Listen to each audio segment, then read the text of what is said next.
अस्सलाम वालेकुम नाज़रीन, प्रोग्राम है इन फोकस। मैं हूं फाहद हुसैन। सुप्रीम कोर्ट में एक बड़ा फैसला, शॉर्ट ऑर्डर आया है। डिटेल जजमेंट जो है वो अभी एक्सपेक्टेड है। जस्टिस काजी फायद ईसा के हवाले से हुकूमत पाकिस्तान ने एक रेफरेंस जाहिर किया था जिसमें कहा गया था कि उनकी जो एसेट्स हैं वो मैच नहीं कर पा रहे। जो मनी ट्रेल है, 3 प्रॉपर्टीज का जिक्र हुआ था और कहा गया था कि ये साबित किया जाए कि हुकूमत की तरफ से ये था कि ये जो प्रॉपर्टीज हैं ये उनकी जो फंडिंग है उनकी वो उस तरीके से बाकायदा तौर पर ट्रांसपेरेंट नहीं है और ये कि टैक्स रिटर्न्स में उस सही तरीके से डिक्लेयर नहीं हुई। बहरहाल ये मामला जो है ये साल चलता रहा, उसकी डिटेल्स में मैं नहीं जाऊंगा, लेकिन अब इस वक्त सूरत हाल कुछ यूं है कि शॉर्ट ऑर्डर आ गया है, लेकिन उस ऑर्डर में के हवाले से कुछ हद तक जो उसकी तशरीह की जा रही है उसमें मुख्तलिफ आरा सामने आ रही हैं। और आज मैं कोशिश ये करूंगा कि ये समझूं कि मामला कहाँ खड़ा है, क्योंकि बज़ाहिर तो ये लगा कि मामला जो है वो सेटल हो गए, लेकिन जब वो ऑर्डर आया और उसको लोगों ने पढ़ा और जो लीगल एक्सपर्ट्स हैं उन्होंने पढ़ा तो उसमें फिर मुख्तलिफ आरा जो हैं वो सामने आना शुरू हो गई। मेरे पास आज 3 बहुत ही कदावर शख्सियत मौजूद है, मेहमान मौजूद हैं। 3 लॉयर्स हैं, पाकिस्तान के लीडिंग लॉयर्स में उनका होता है।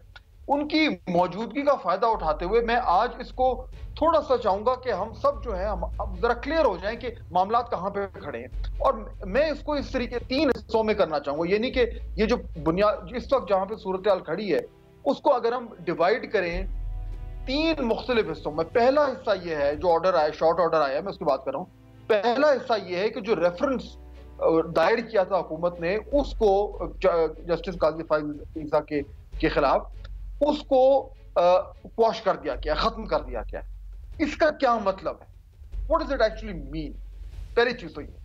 दूसरा जो हिस्सा है इस ऑर्डर का वो ये कि मामला जो है वो एफबीआर को भेज दिया गया है और वहां पे काजी फायद ईसा साहब की जो अहलियां हैं और उनके जो बच्चे हैं जिनके नाम पे वो 3 प्रॉपर्टीज हैं, ये कहा गया है कि वो एफबीआर में अपना जो मनी ट्रेल है वो दें, जो सोर्स ऑफ फंडिंग है उन प्रॉपर्टीज की वो जो है एक्सप्लेन करें, ताकि एफबीआर ये फैसला करे कि उसमें कोई गड़बड़ तो नहीं है।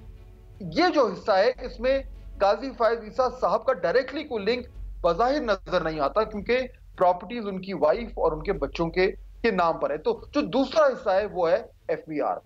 और तीसरा हिस्सा है जो शॉर्ट ऑर्डर कहता है कि जब एफबीआर अपनी तमाम तर जो तफ्तीश है वो कर लेगा तो वो जो रिपोर्ट है वो वापस भेजी जाएगी सुप्रीम जुडिशल काउंसिल को और सुप्रीम जुडिशल काउंसिल उस पर फिर कार्रवाई करेगी। अब सुप्रीम जुडिशल काउंसिल में रिपोर्ट आने का मतलब है कि अब काजी फायद ईसा साहब का जो मामला है वो एक बार फिर अलाइव हो जाएगा। यानी कि पहला जजमेंट क्वॉश करना, उसका क्या मुराद है। दूसरा एफबीआर में क्या मामला चल रहे हैं जिसमें जज साहब का डायरेक्टली को ताल्लुक नहीं है। और तीसरा जब एफबीआर से मामला वापस सुप्रीम जुडिशल काउंसिल आएंगे जिसमें फिर काजी फायद ईसा साहब का जो भी फेट है वो उस वक्त फैसला होगा। तो ये 3 मुख्तलिफ एरियाज हैं, लेकिन ये क्या मामला क्या है, मैं चाहूंगा अपने तीनों मेहमानों से उनका तारुफ कराता हूं कि हम बारी बारी इन तीनों को एड्रेस करते हैं। पहले जो क्वॉशमेंट है उसकी जो मुजमरात हैं उस पर बात करते हैं ताकि मैं समझा हो क्या रहा है, फिर दूसरे हिस्से पे चलते हैं और फिर तीसरे हिस्से पे चल के प्रोग्राम को खत्म करेंगे। क्योंकि टाइम लिमिटेड होता है तो कोशिश करेंगे तेजी से चलें। मेरे पहले मेहमान है जनाब सलमान अकरम राजा साहब, किसी तारुफ के मोहताज नहीं, पाकिस्तान के लीडिंग वकला में उनका शुमार होता है। सुप्रीम कोर्ट में बड़े जो है वो बहुत बड़े अहम केसेस जो है वो लड़ भी चुके हैं, जीत भी चुके हैं। बैरिस्टर अली जफर साहब मेरे दूसरे मेहमान है, सुप्रीम कोर्ट बार एसोसिएशन के सदर भी रहे हैं। मायनाज पाकिस्तान के वकला में उनका शुमार होता है। मेरे तीसरे मेहमान है जनाब इरफान कादिर साहब, साबका अटॉर्नी जनरल हैं, लीडिंग लॉयर है और अब तो बहुत बड़ी टेलीविजन पर्सनालिटी भी है। आप तीनों का बहुत शुक्रिया। तेजी से चलते हैं। अगर मैं सलमान अकरम राजा साहब आपसे बात शुरू करूं, पहले सर ये सेटल करते हैं, ये जो क्वॉशमेंट का फैसला है जो जजेस ने कहा है, सुप्रीम 10 मेंबर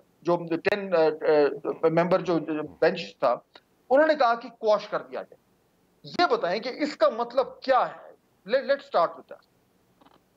देखिए, बात वाज़ेह तो तब होगी जब तफसीली फैसला सामने आएगा, लेकिन मैं आपके सामने वो रख देता हूँ ग्राउंड जिनकी बुनियाद पे इस रेफरेंस को चैलेंज किया गया था। और उनमें पाकिस्तान बार काउंसिल जो पाकिस्तान के वकला का सबसे बड़ा फोरम है, वो भी एक पिटिशनर के तौर पे मौजूद थे, मैं उनका वकील था। तो हमारी जो इस्तदाद थी और दीगर जो पिटिशनर थे उनकी जो इस्तदाद थी इस रेफरेंस के हवाले से वो ये थी कि यहाँ खालिस्तन वादियुन नज़र में सरेदस्त एक इनकम टैक्स का मामला था। किसी भी आम शहरी पर अगर ये सवाल उठाया जाए तो उससे पहले बासपुर्स जो है वो इनकम टैक्स के कानून के तहत की जाएगी। लिहाजा यहाँ पर जस्टिस ईसा की अहलिया और बच्चों के नाम प्रॉपर्टी के इंकशाफ के बाद या बज़ाहिर इंकशाफ के बाद सीधा उनके खिलाफ एक रेफरेंस दायर कर देना जो है वो न सिर्फ ये कि उजलत का अमल था, लेकिन उसमें एक किस्म की मैलाफीडे बदनीयती भी नजर आती है हुकूमत की कि एक जज को फंसाया जाए जिसने कुछ ऐसे फैसले दिए थे जिनसे बाज हल्कों में नागवारी पैदा हुई थी। तो ये इस्तदाद थी और इसके लिए जो तरीकाकार इस्तेमाल किया गया, एक शख्स डोगर को खड़ा किया गया जो बता नहीं सकता कि उस तक ये मालूमात कैसे पहुंची। उसने आके कहा कि मैं चूंकि सहाफ़ी हूँ इसलिए मैं नहीं बताऊंगा, हालांकि ये कोई उसकी सहाफ़ती स्टोरी नहीं थी। फिर इसी तरह जो ARU है उसका किरदार क्या है आईनी और कानूनी तौर पे, क्या हवा में एक इदारा बनाया जा सकता है, क्या कोई इनहेरेंट एग्जीक्यूटिव अथॉरिटी है कि कानून साजी किए बगैर आप एक ऐसा इदारा बना दें जिसके इख्तियारात जो हैं कई दीगर इदारों के इख्तियारात पर हावी हों। तो ये बुनियादी कानूनी सवालात थे जो अदालत के सामने रखे गए। अब इनमें से अगर किसी एक को भी अदालत ने सही समझा है, कबूल किया है, तो रेफरेंस का क्वाश होना बनता था। अब जब फैसला आएगा तो हम देखेंगे कि क्या ये तमाम ग्राउंड एक्सेप्ट हुए हैं, उनको कबूल किया गया है, या उनमें से किसी एक को कबूल किया गया है। लेकिन जो भी फैसले का मतन होगा, ये बात जाहिर है कि अदालत उज़्मा ने यह समझा है कि इन शवाहिद की बुनियाद पर जस्टिस ईसा के खिलाफ रेफरेंस भेजना एक नामाकूल अमल था। इसमें यह भी एक बहुत बड़ा एक सवाल था कि जब सदर मुमलिकत एक रेफरेंस वसूल करते हैं वजीर आजम के दफ्तर से या कैबिनेट से, तो उनका रोल क्या होना चाहिए? क्या वो महज एक रबर स्टैंप है, या क्या उनको ये सवाल करना चाहिए था? उनको क्या आइन ने ये जिम्मेदारी दी है कि वो देखें कि ये माकूल है रेफरेंस या नहीं? क्या ये इनकम टैक्स का मामला है और पूछें कि आपने इसको इनकम टैक्स के हवाले क्यों नहीं किया, मुझे क्यों भेजा है रेफरेंस के तौर पे? तो ये तमाम बड़े बुनियादी सवालात हैं जिनका जवाब हमें तफसीली फैसले में मिलेगा। अच्छा इरफान कादिर साहब, अगर यहीं से मैं बात को आगे बढ़ाऊं, इरफान कादिर साहब के दुरुस्त कह रहे हैं सलमान अकरम राजा साहब के अभी तफसीली फैसला आना है, लेकिन आमतौर पे देखा यह जाता है कि जो शॉर्ट ऑर्डर होता है उसमें जो मेन जो ऑपरेटिव पार्ट है, जो एक्शनेबल पार्ट है, वो उसमें आ जाता है। जानना मैं ये चाहता हूं कि क्योंकि रेफरेंस जो है उसको क्वॉश कर दिया गया, उसको खत्म कर दिया गया है, तो क्या इसका ये मतलब है कि ये मुमकिनात में शामिल है कि अगर रेफरेंस गलत था तो फिर जो लोग उस रेफरेंस को बनाने में और भेजने में शामिल थे, क्या उनकी जिम्मेदारी बनती है और क्या उनका भी एहतसाब हो सकता है, और क्या अदालत उनके बारे में भी कह सकती है कि जनाब आपने ये रेफरेंस भेजा जो हमारी नजर में गलत था और उसकी वजह से क्योंकि वो रेफरेंस क्वॉश हो गया, अब हम आपसे पूछगछ करेंगे कि आपने किन बुनियादों पर यह पूछा। ये मुमकिनात में शामिल है इरफान कादिर साहब? देखें, ये जो शॉर्ट ऑर्डर है जो सलमान राजा साहब ने वजाहत की है, उन्होंने अपने नुक्ता नज़र से उनकी बात दुरुस्त है, उनके नुक्ता नज़र से। लेकिन मेरे बहुत शदीद तहफ़्फ़ुज़ात हैं इस शॉर्ट ऑर्डर के बारे में, क्योंकि एक तो ये बहुत ही रेयर किस्म का शॉर्ट ऑर्डर है जहाँ पे कि एक भी रीज़न नहीं दिया गया इस चीज़ की सपोर्ट में कि ये रेफरेंस जो है क्वाश क्यों किया गया है, ये सुप्रीम जुडिशल काउंसिल का जो शो कॉज नोटिस है वो अवेट क्यों है, और सुप्रीम जुडिशल काउंसिल के सामने जब ये मामला आ जाता है तो 10 रुकनी बेंच हो या 100 रुकनी बेंच हो, ये कॉन्स्टिट्यूशनल आउस्टर क्लॉज है, इसको आप इतनी आसानी से नहीं इंटरफियर इस तरीके से कर सकते। दूसरी बात इन्होंने ये की कि उन्होंने कहा कि ये जो सुप्रीम जुडिशल काउंसिल ने जो नोटिस इशू किया है वो अवेट कर गया है। आइन में तो कहीं नहीं लिखा कि सुप्रीम कोर्ट को इख्तियार है कि सुप्रीम जुडिशल काउंसिल की प्रोसीडिंग्स को वो कह दें कि अवेट कर गया।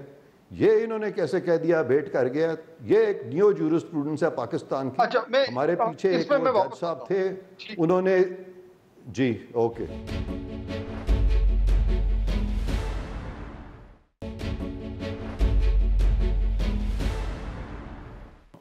बैरिस्टर अली जफर साहब, अब अगर ये क्वॉशमेंट आ गई है तो इससे जो पहला जो इंप्रेशन आता है वो तो ये आता है कि जो कुछ भी इल्जामात थे वो खत्म हो गए, जो उस रेफरेंस में लिखा गया था वो खत्म हो गया।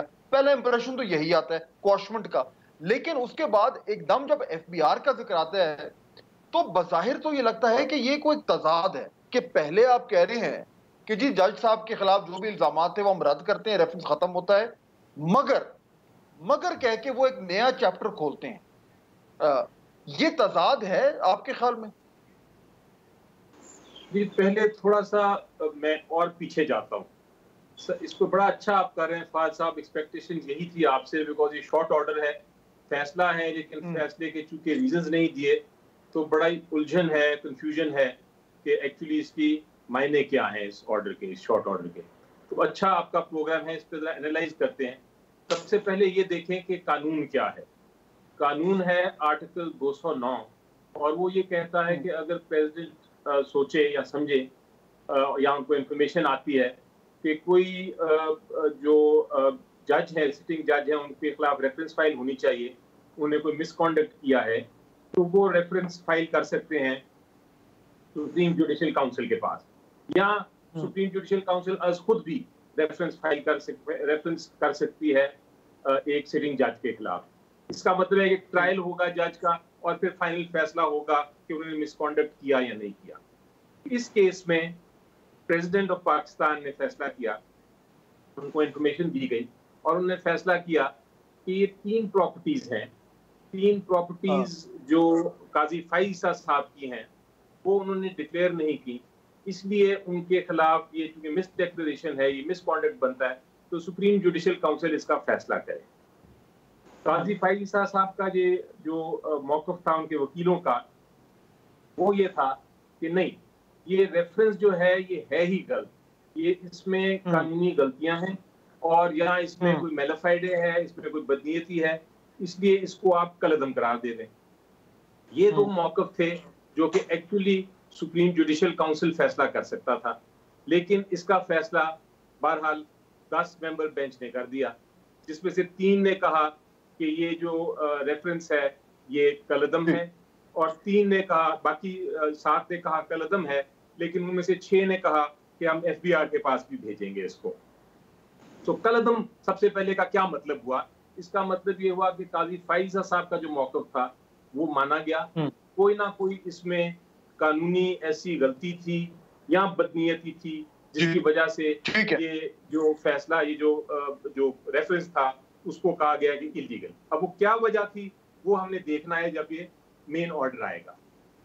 यानी इस वक्त हम ये नहीं कह सकते, एक सेकंड सर, अली जफर साहब, इस वक्त शॉर्ट ऑर्डर के जो हमारे पास अभी तक शॉर्ट ऑर्डर में जो कहा गया है उसके तहत हम ये अभी इस्टेब्लिश नहीं कर सकते कि जो खत कलअदम कहने का जो ऑर्डर है उसके पीछे मैलिफाइड है या नहीं है, यानी रीजन हमें नहीं पता। फर्क पड़ता है, रीजन कोई भी हो, खत्म तो कर दिया, क्वॉशमेंट तो हो गई है, तो रीजन क्यों मैटर करता है? जी, रीजन बड़ा मैटर करता है, बिकॉज ये पता होना, ये इसके बगैर कलअदम करार दिया नहीं जा सकता। जब तक रीजनिंग नहीं आएगी, जब तक ये नहीं पता चलेगा कि क्या वजह है, तो ये रेफरेंस कलअदम हम किस तरह समझें कि क्या वजह है। कोई भी अदालत जो है, और ये शॉर्ट ऑर्डर में आना चाहिए था, आपके ख्याल में ये रीजन आना चाहिए था शॉर्ट ऑर्डर में? ये मेरा अपना व्यू है, पर्सनल व्यू है कि इस किस्म के केसों में शॉर्ट ऑर्डर होना ही नहीं चाहिए, क्योंकि कंफ्यूजन होती है। देखिए, जिस तरह हम सारे बड़े बड़े वकील भी उलझ गए हैं इस मामले में कि क्योंकि रीजंस ही नहीं पता कि किस वजह से ये कहा गया है। कोई ना कोई रीजन जरूर आएगा, डिटेल्ड ऑर्डर में आएगा, बेहतर ये होता कि डिटेल्ड ऑर्डर आता। अब यहाँ 10 के 10 जज साहिबान जो है रुक सकते थे, इससे आगे जाने की जरूरत नहीं थी कि FBI के पास भेजें, क्योंकि हमारा आइन ये कहता है कि इस रेफरेंस के बाद किसी वक्त भी जो प्रेसिडेंट हैं वो दोबारा से भी रेफरेंस फाइल कर सकते हैं, वो FBI के पास खुद भी भेज सकते हैं और उसके बाद दोबारा भी आ सकते हैं। लेकिन ठीक है, मेरे पास मुझे ब्रेक लेनी, तो अली जफर साहब, सॉरी माजर साहब, मुझे ब्रेक का वक्त हो रहा है, लेट मी ब्रेक। वापस आते हैं, आपका आर्गुमेंट चल रहा है, मैं यहां से इसको उठाना चाहता हूं। नाज़रीन, ब्रेक लेते हैं। मामलात कुछ यूं है कि अभी ये हम समझने की कोशिश कर रहे हैं कि जिस तरह अभी बैरिस्टर अली जफर साहब कह रहे हैं कि क्वॉशमेंट तो हो गई, यहां तक तो समझ आ रही है, कलअदम हो गया, उसके बाद जो कार्रवाई शुरू होती है उसकी बुनियाद पे अब हम सब जो है बशमूल बुकला के सर खुजा रहे हैं कि ये क्या हुआ है। तो बात करते हैं ब्रेक के बाद।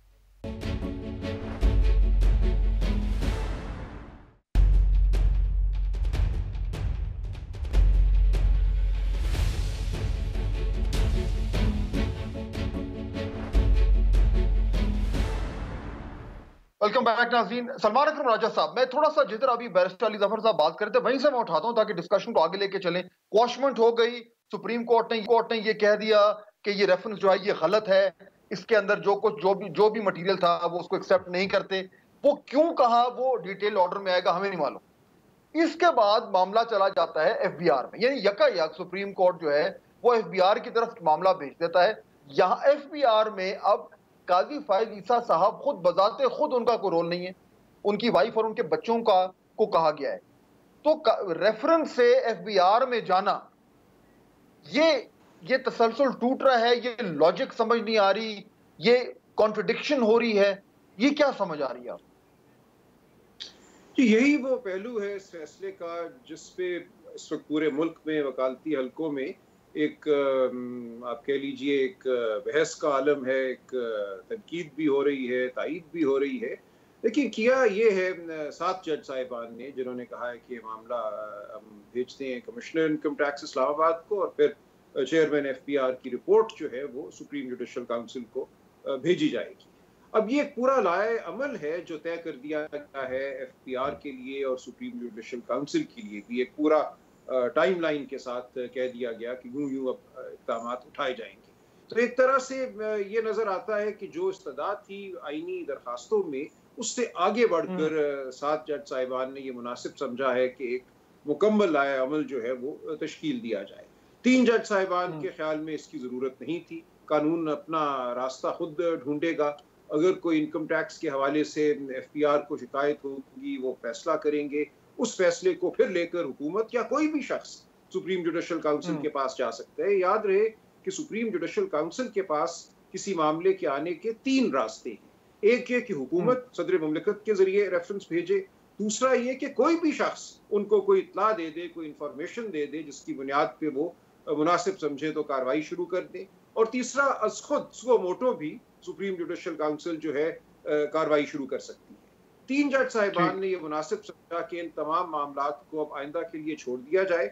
जब एफबीआर अगर कोई फैसला करेगा, कमिश्नर इनकम टैक्स अगर कोई फैसला करेंगे, उससे अगर कोई बात सामने आई काबिल एतराज जज साहब की जात के हवाले से, तो फिर किसी भी इन 3 तरीकों में से किसी तरीके से भी मामला फिर जा सकता है। उसकी कोई हिदायत करने की या राय अमल तय करने की जरूरत नहीं है। लेकिन 7 जज सलमान साहब में ही कर देना चाहिए तमाम जो है। सलमान साहब सॉरी जस्ट 1 सेकंड, यहीं पे अगर एफबीआर पे रुक जाएं। अब एफबीआर में अभी सुप्रीम जुडिशल काउंसिल तो बाद में है, पहले तो एफबीआर का मामला आ गया। एफबीआर में जो शॉर्ट ऑर्डर में ये लिखा है, जो मुझे समझ आ रही है, वो ये कह रहे हैं कि न सिर्फ ये कि उनकी अहलिया ने और उनके बच्चों ने ये उन जज साहब के इनकम टैक्स में ये प्रॉपर्टी शो नहीं हो रही, वो अब मनी ट्रेल भी दें, यानी सोर्स ऑफ फंडिंग भी दें। यानी बुनियादी तौर पर अब जज साहब की वाइफ ने और उनके बच्चों ने डाउन टू द लास्ट पैसा ये जस्टिफाई करना है कि इन्होंने ये प्रॉपर्टीज कैसे खरीदी, और एक एक डॉक्यूमेंट जमा कराना है, और उसमें कहीं भी एफबीआर जो है वो उन पे कोई ऑब्जेक्शन डाल सकती है। यानी बिल्कुल विद अ फाइन टूथ कोम अब जाएंगे। तो ये प्रोसेस जो है ये यानी जो रेफरेंस की लॉजिक थी उससे कैसे जुड़ रहा है, थोड़ा सा यानी समझाएं हमें। देखिए, जो ऑर्डर में कहा गया है वो ये है कि कमिश्नर इनकम टैक्स जो हैं वो इस मामले के हवाले से under the income tax ordinance 2001 कोई फैसला करेंगे। अब ये जो एक मफरूजा कायम किया जा रहा है, कुछ हमारे दोस्तों ने भी कायम किया, ट्विटर की एक लंबी थ्रेड जो है वो बहुत आजकल चल रही है कि ये फाइन टूथ कोम से अब इजाजत दी गई है एफबीआर को कि वो हर चीज को देखे। इनकम टैक्स कानून में ये देखना होता है कि अगर मेरा कोई असासा है और वो जाहिर हो जाता है, तो क्या वो किसी ऐसी आमदन से बनाया गया है जिसका मैं पहले से इजहार कर चुका था और उस पर टैक्स दे चुका था। अगर नहीं, तो फिर ये समझा जाएगा कि ये मेरी कंसील्ड इनकम थी। जो इस असासे की कीमत है वो मैंने अगर जाहिर नहीं की तो उसको मेरी इनकम में डाला जाएगा और उसके ऊपर मुझसे इनकम टैक्स और पेनल्टी जो है वो वसूल की जाएगी। सो इनकम टैक्स के कानून के तहत तो ये है जो अमल किया जाता है। अब यही ऑर्डर है इनकम टैक्स के तहत जो कमिश्नर इनकम टैक्स पास करेंगे। अगर वो ये समझेंगे कि मिसेस ईसा बच्चों की जो प्रॉपर्टियां हैं वो उनकी डिस्क्लोज्ड इनकम में नहीं आती, उसके मुताबिक नहीं है, तो एक इनकम उनकी एक एड बैक करेंगे। उन सालों के लिए जिन सालों में ये प्रॉपर्टियां ली गई, कहेंगे कि हम ये तसव्वुर करेंगे कि आपकी आमदनी थी जो आपने जाहिर नहीं की और उसके ऊपर टैक्स और फाइन वसूल करेंगे। तो अगर तो बात ठीक है, इरफान का है तो मुझे नहीं समझ आता जनरल काजी फायज ईसा तक कैसे पहुंचेगी, लेकिन इससे आगे अगर कोई तफ्तीश की जाती है तो वो एक दूसरी बात। ठीक है, यही नुक्ता है। थैंक यू सलमान साहब, आपने यहाँ पे छोड़ा। इरफान कादिर साहब, यानी अगर एफबीआर में जो कमिश्नर है वो सारा कुछ ही देखते हैं, और let's assume for a second, assumption पे हम बात कर रहे हैं, लेट्स अज्यूम वो कहते हैं कि नहीं, ये जो मनी ट्रेल दिया जा रहा है इसमें कुछ गैप्स हैं, हमें नहीं समझ आ रही, कोई गड़बड़ है। लेट्स अज्यूम अगर वो ये कह भी देते हैं मिसाल के तौर पर, उसका जस्टिस फायज ईसा से कनेक्शन क्या बनता है? वो तो उनकी बेगम के अकाउंट्स हैं, उनकी बच्चों के अकाउंट्स हैं, ये भी तो फिर सवाल उठेगा, इसको कैसे एक्सप्लेन करेंगे? बात यह है जी कि इसको अगर आप इस तनाज़र में देखें कि सदर पाकिस्तान ने जो फैक्ट्स भेजे थे सुप्रीम जुडिशल काउंसिल के सामने, वो आज भी सुप्रीम जुडिशल के सामने जू के तू मौजूद हैं। तो मटीरियली एफबीआर को भेजने के बावजूद कोई फ़र्क नहीं पड़ा। और आपने बिल्कुल सही फरमाया कि अगर एफबीआर भी यही कह देती है कि हम किसी नतीजे पे नहीं पहुंचे, तो इंक्वायरी तो फिर भी सुप्रीम जुडिशल काउंसिल ने करनी है। तो फ़र्क सिर्फ इतना पड़ा है कि अगर सदर पाकिस्तान कोई फैक्ट्स भेज दें सुप्रीम जुडिशल के सामने, सुप्रीम जुडिशल काउंसिल के सामने, जो कि वो आईनी तौर पर भेजने के मजाज हैं, तो वो तो सुप्रीम कोर्ट उसको तो ख़त्म कर सकती है। लेकिन वही फैक्ट्स जब वो सुप्रीम कोर्ट के ज़रिए जाएं या वही फैक्ट्स जब एफबीआर के ज़रिए पहुँचें, तो फिर ये एक बहुत अच्छी चीज़ है। यानी ये इतना मुश्किल होगा इनको ऑर्डर लिखना कि मैं अली ज़फ़र साहब से और राजा साहब से, दोनों से इस बात पे एग्री करता हूँ कि जब वो ऑर्डर लिखने बैठेंगे तो बहुत मुश्किलें पैदा होंगी, क्योंकि 10 माह आपने लगा दिए और बात तो वहीं की वहीं है जहाँ पे थी, एक्सेप्ट कि अब एक फोरम, पहले उन्होंने सिर्फ सुप्रीम जुडिशल काउंसिल को फेस करना था, अब उन्होंने एफबीआर को भी फेस करना है एज अ फैमिली। ये इंप्रेशन तो पैदा हो सकता है कि जज साहब जो हैं, maybe he is not free from impropriety और ही इज़ नॉट ब्लेमलेस, क्योंकि जब भी किसी जज की फैमिली पे बात आती है, जैसे अरसलान साहब पे जब बात आई तो जस्टिस इफ्तिखार चौधरी को भी ये मैटर को 184(3) के नीचे बेचारों को टेकअप करना पड़ा था उस वक्त, क्योंकि वो बड़े सेंसिटिव हो गए थे। ये वो वकील हैं जिन्होंने इन्हीं जजेस को बहाल भी कराया हुआ है। तो नेचुरली फिर फैसले जब आते हैं इस तरह के, तो कोशिश ये की जाती है कि किसी तरह से ऊपर से तो सबको अपीस कर दिया जाए, और फिर जो कॉम्प्लिकेशंस पैदा होती हैं वो आपके सामने है। ठीक है, अली ज़फ़र साहब है हमारे साथ मौजूद? जी मैं इधर हूं। बैरिस्टर अली ज़फ़र, अब ये जो मामला है कि एफबीआर जो है वो एक फाइन टूथ कॉम्ब से सारे अकाउंट्स चेक करेंगे, एक एक चीज को वो देखेंगे, और उसमें से कहीं भी कुछ भी निकल सकता है, चाहे वो 1 रुपए का हो या वो 1 लाख रुपए का हो या वो 1 करोड़ रुपए का हो। इम्प्रोप्रायरिटी तो 1 रुपए की भी है। अगर ये निकलता है तो जिस तरह अभी ये बात कर रहे थे इरफान कादिर साहब के, वो रिफ्लेक्ट तो करेगा जज साहब पे, चाहे उनका डायरेक्ट ताल्लुक ना हो। सवाल मेरा यह है कि एफबीआर में केस भेजने से जस्टिस फायज ईसा साहब की पोजीशन ज्यादा वल्नरेबल हो गई है? जी मेरा नहीं ख्याल कोई फर्क पड़ा है फवाद साहब, इसलिए क्योंकि आप एफबीआर के पास 2 चीजें होंगी इस ऑर्डर के बाद। एक तो होगा, उन्होंने सिंपल 2001 का जो ऑर्डिनेंस है टैक्स का, उसके अंदर जो वाइफ है जस्टिस काजी फायज ईसा की, उनकी टैक्स लायबिलिटी डिसाइड करनी है, डिटरमिन करनी है। वो फैसला करना है कि उन्होंने कोई टैक्स छुपाया तो नहीं, अगर छुपाया तो कितना टैक्स लगना है, वगैरह वगैरह। दूसरी चीज जो अहम अदालत ने भेजी है एफबीआर के पास, वो उन्होंने ये फैसला करना है कि इसका सोर्स ऑफ फंड क्या है। सोर्स ऑफ फंड का मतलब ये है कि उनकी वाइफ आई थी सुप्रीम कोर्ट ऑफ पाकिस्तान में, और उन्होंने एक वीडियो के जरिए बयान दिया था, और उन्होंने कहा था कि ये जो प्रॉपर्टीज मैंने खरीदी हैं अपने बच्चों के नाम और अपने नाम, वो अपनी कमाई से खरीदी हैं, और मैंने इसको बैंकिंग चैनल्स के जरिए भेजा है, और मैंने डिक्लेयर लेट किया है लेकिन मैंने डिक्लेयर कर दिया है। अब ये जो सवाल है कि क्या वाकई ही उनकी कमाई से है, और क्या उन्होंने इसको डिक्लेयर किया या नहीं किया, ये मामला सुप्रीम कोर्ट नहीं फैसला कर सकता था, बिकॉज नहीं होता सुप्रीम कोर्ट। तो सुप्रीम कोर्ट ने एक तरह से फेडरल बोर्ड ऑफ रेवेन्यू को भेजा है ये मामला कि आप ये फैसला करें कि सोर्स ऑफ फंड क्या है। लेकिन सुप्रीम कोर्ट ने फेडरल बोर्ड ऑफ रेवेन्यू को ये इजाजत नहीं दी, हरगिज नहीं दी कि वो ये फैसला कर लें कि ये रेफरेंस फाइल होना चाहिए कि नहीं। उनको सिर्फ ये कहा है कि आप ये सोर्स ऑफ फंड की सारी डिटेल्स लें, एविडेंस लें और फिर ये रिपोर्ट बना के हमें पेश कर दें।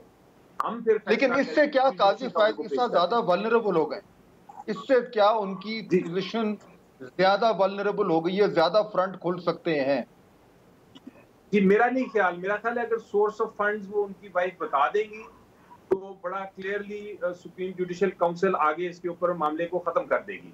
लेकिन अगर वो सोर्स ऑफ फंड ना बता सकें और वो सोर्स का फिर क्वेश्चन मार्क आ जाएगा कि ये सोर्स कहाँ से आई, तो फिर यकीनी तौर पे इसका क्वेश्चन सुप्रीम जुडिशियल काउंसिल को देखना होगा कि इसके बारे में क्या करना है। तो ये अभी ये एक अभाम है, लेकिन वो अगर सुप्रीम जुडिशियल काउंसिल के जाने से पहले एफबीआर को अपनी सोर्स ऑफ फंड बता सकती हैं तो मामला वहां खत्म हो जाएगा।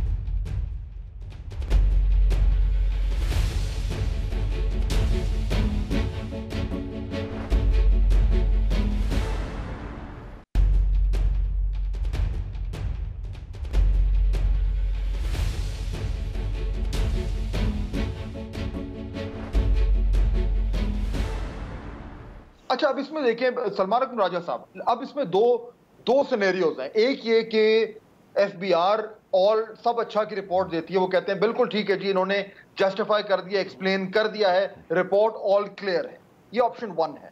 ऑप्शन 2 ये कि वो कहते हैं कि ये हमें सेटिस्फाई नहीं कर पाए और ये मनी ट्रेल नहीं दे पाए।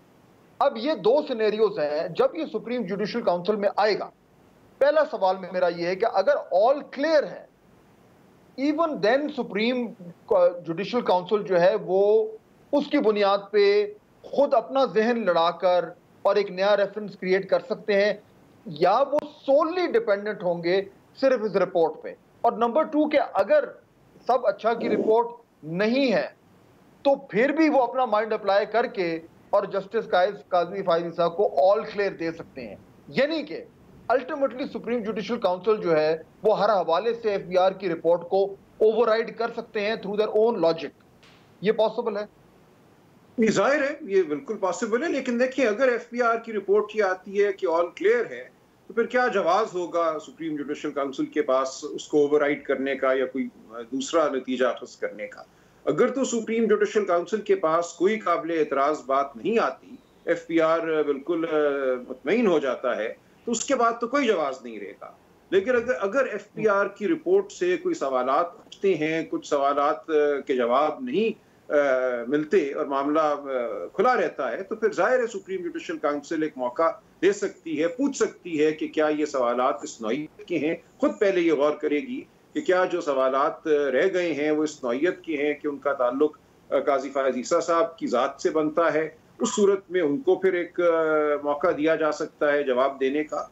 लेकिन अगर तो ये मामला क्लियर आता है, उसमें कोई ऐसी बड़ी बात सामने नहीं आती जिसका ताल्लुक फायद ईसा साहब से बिलावास्ता या बिलवास्ता बनता हो, तो मामला खत्म हो जाएगा। सिर्फ रखा ये है सुप्रीम कोर्ट के 7 रुकनी बेंच ने या 7 जज साहिबान ने एक मौका दिया है कि मामला फिर एक दफा आए सुप्रीम जुडिशियल काउंसिल में, ताकि वहां पे इसको हतमी तौर पे खत्म किया जाए, वन वे और दिया जाए।